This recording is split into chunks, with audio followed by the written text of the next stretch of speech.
It's a Friday and this is the last day of the eTech Africa Expo 2014. Today we are so much honored to have the founder and the director at eLearning, Mr Itay Masimirembwa. Sir, thank you so much for taking time with us. Thank you. You're welcome.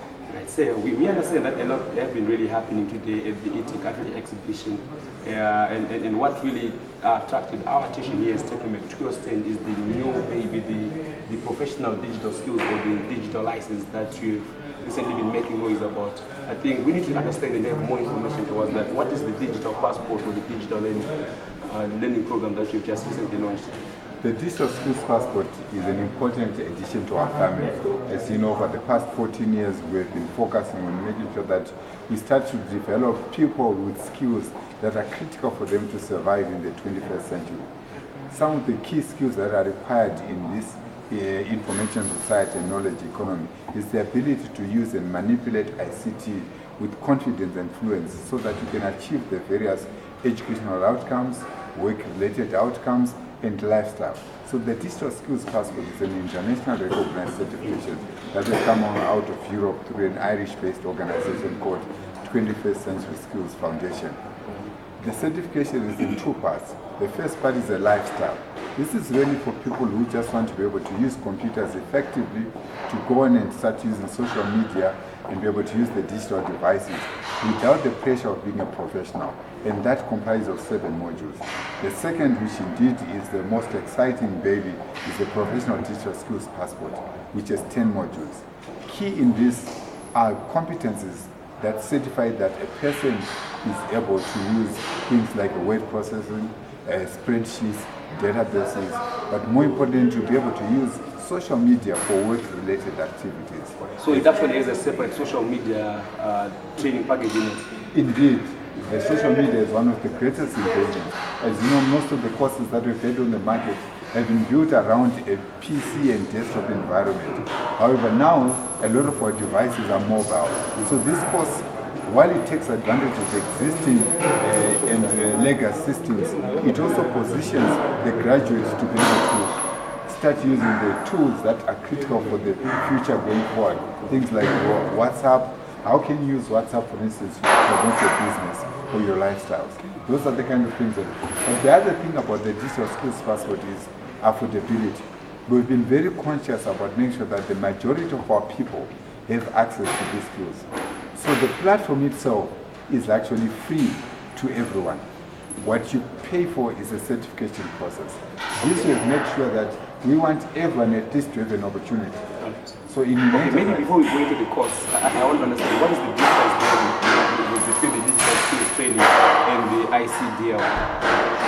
Generally, they fall in the same family, in the sense that, for starters, they provide proof to an employer that you have this set of skills. They provide, even to the user, the kind of assurance that you're able to do certain things. The only difference on our part, which we believe that is critical, is how we have positioned to address the skills that are critical in the 21st century around the mobile space. So the skills, and also to be able to use all these things in an integrated manner. And then the next thing is also to make sure that we've got endorsements from some of the big global names in the industry. Which ones specifically actually endorse this digital? So we've got Cisco and Intel as one of the leading. Yes, Cisco has endorsed this, and also Intel education has been a big part of this. I had the opportunity to participate in the launch last year when I traveled to Dublin, where this was launched, and we're very excited to be part of the launch and coming from Africa, and specifically Zimbabwe. Do we have any other Zimbabwean centers or African centers already running this kind of a program?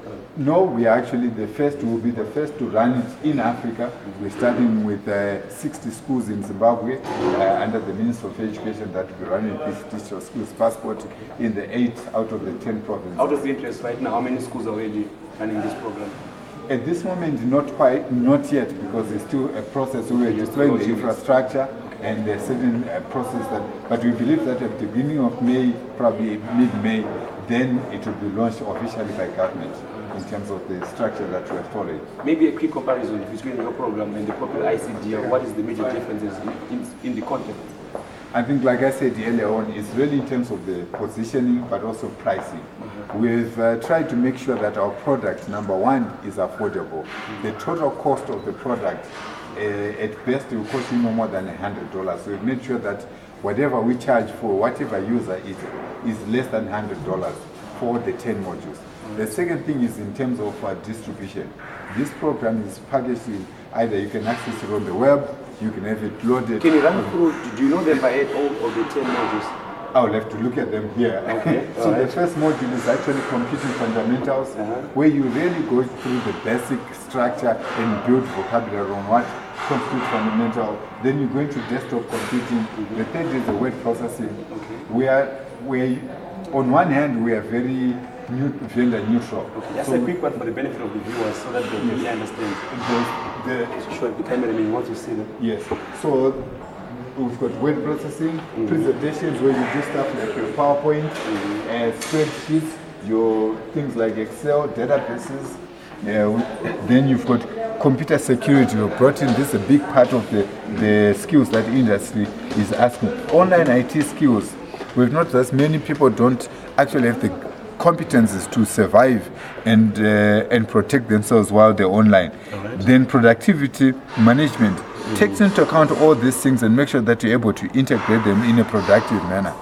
I get excited about social media in the workplace. Social media in the workplace is our exciting module, because this industry kept on asking. You find companies saying, what's up on this line? How do you maximize the data that is coming? We just worked with one company that was using WhatsApp, and they were getting as much as 1,000 to 1,500 hits a day on their WhatsApp. How do you make sure that you harvest that information and use it as part of your business intelligence? And those are some of the things that come in at an end user. We are not really talking about high-level skills, but the kind of general skills that every Zimbabwean or every citizen should have. Okay, so if someone wants to have a digital skills passport, how long does this take? Each module takes plus minus 10 hours. So this is 100 hours, and you are ready to write or sit for an exam. When you pass the exam, you then get a certificate and also the passport that you can walk around with and say, hey, I am actually digital skills passport. So it's just to come and then assist your offices or your yes, at this moment you are still, at this moment all the work is still happening through our office, but we are in discussions with many colleges to try and excite them. This to have as a college costs you nothing as long as you have the infrastructure. We only charge you when you start running the exams. And that's the beauty about it. We are recognizing that maybe for whatever reason you don't have the money to actually go and get the training. But that should not be the reason why, as a Zimbabwean, you should miss out the opportunity to get the skills. When it comes to certification, yes, we can discuss. And if you still don't have the money, but what's better for the country? We'd rather have somebody with the skills and not necessarily the certification. For those with the means to pay, then you're welcome. And that's where the model comes. We don't think there's anything comparable on this market. Right. Okay. So, do you have a certain specific age group that you'd rather advise for someone who wants to have a digital passport? Our idea is at every point we've structured, for instance, from you can start getting certification in grade 3 to 4, and your grade 6 to 7, and your form 4 and your A-level. So yes, we are starting right at an early age to start to teach them in a proper way and get them certified in proper skills. So we are starting at about your, I would say, 8, 9 years, you can get started on the digital skills.